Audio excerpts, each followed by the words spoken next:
Oke, Pak Krisna, sebagai seorang praktisi hukum melihat kontroversi yang terjadi ini di PIK 2 ini, Abang melihatnya seperti apa?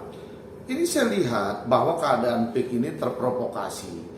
Banyak yang memprovokasi dalam hal ini akan menjadi bola liar dalam urusan PIK. Saya melihat bahwa sistematis, bahwa ini ada yang menggerakkan dalam pergerakan ini, tidak hanya semata-mata ini menjadi seolah-olah menjadi gerakan rakyat. Kenapa saya melihat begitu? Karena terjadi banyak fitnah. Terjadi banyak fitnah di lapangan, seperti misalkan dikatakan PSN. PSN yang saya ingat ya, bahwa perlu kami jelaskan, PSN inilah proyek strategis nasional yang non APBN, yang tidak dibiayai sama sekali oleh negara. Biaya ini full investor.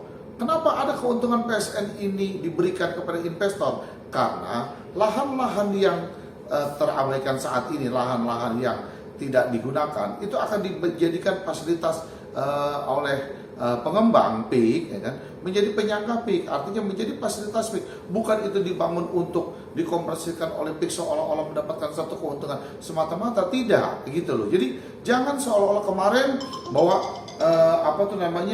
saya tidur telah memprovokasi bahwa keadaan PSN begini, sekarang tidak terbukti, ya kan. Lalu sekarang mau memprovokasi seperti apa lagi? Mau seperti apa lagi?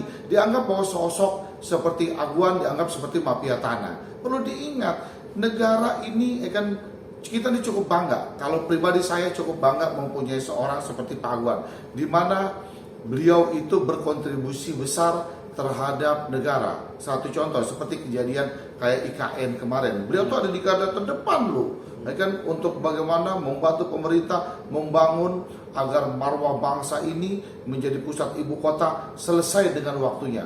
Beliau ada di garda terdepan. Jadi orang-orang seperti Pak Aguan ini harus kita berapresiasi, ya kan gitu, memberikan apresiasi yang cukup kepada sosok seorang Pak Aguan. Bang, seperti apa sih Bang?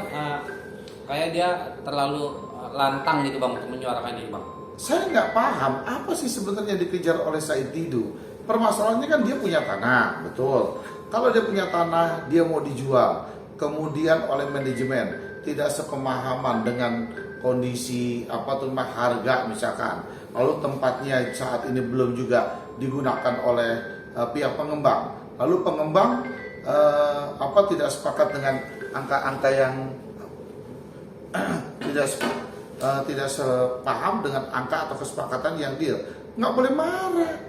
Ya kan, artinya kan pengembang punya hitungannya sendiri. Bagaimana proyeksinya dia membayar tanah seseorang. Yang pasti setahu saya, ya kan, Agus Dayu tidak pernah membeli di bawah NJOP. Yang pasti dia selalu membeli di atas NJOP. Jadi ya, contoh-contoh kalian lihat nih. Perencanaan pembangunan zona A. Ya kan, zona A tuh seperti ini nih. Coba nih kalian lihat. Yang akan dibangun nih, Iya. ya kan? Itu dibangun masjid juga ya Bang? Dibangun masjid, bayangkan, ya kan, dibangun masjid, ya kan, dibangun masjid. Kemudian akan dibangun area taman bineka seperti ini tuh. Perencanaan zona B, zona B ini juga membangun tuh, perencanaan zona B. Kebun binatang, area resort, ya kan, area resort itu seperti ini.